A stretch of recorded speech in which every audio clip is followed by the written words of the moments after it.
Եվ անգամ պիտի աղաչանք անենք, որ Տերը մերը փլուզի եւ Իրանը կառուցի։ Այս բանն էլ ասեմ, շատ տարիներ առաջ մեր ավագ եղբայրներից մեկի հետ ես շատ երիտասարդ էի, համ հավատքի մեջ, համ տարիքով աղոթքի կանգնանք։ Այս եղբայրը տենց աղոթք արեց, ասեց. Տեր, օգնի ինձ, որ ես չխանգարեմ քեզ։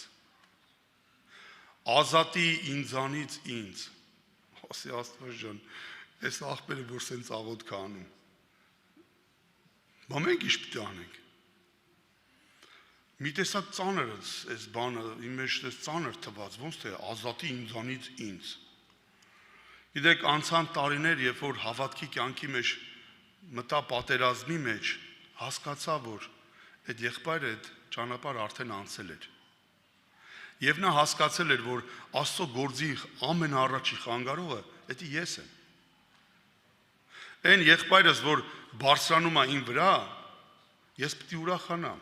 Նա օգնում է ինձ, որպեսզի ես ապաշխարեմ։ Եթե քո միտքը մինչև հիմա չի բացվել դրա վրայով,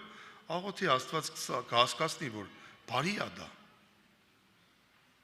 Ու հասկանում ես, որ այդ պատերազմի մեջ Աստծո գործի ուղիղ խանգարողը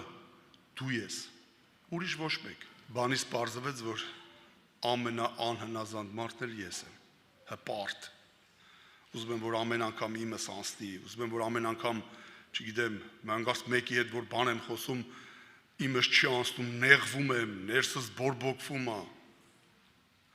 Այս եղբայրն ասեց, «Էդի գիտես խի ա տենց, որտեվ էդի քոնն է»։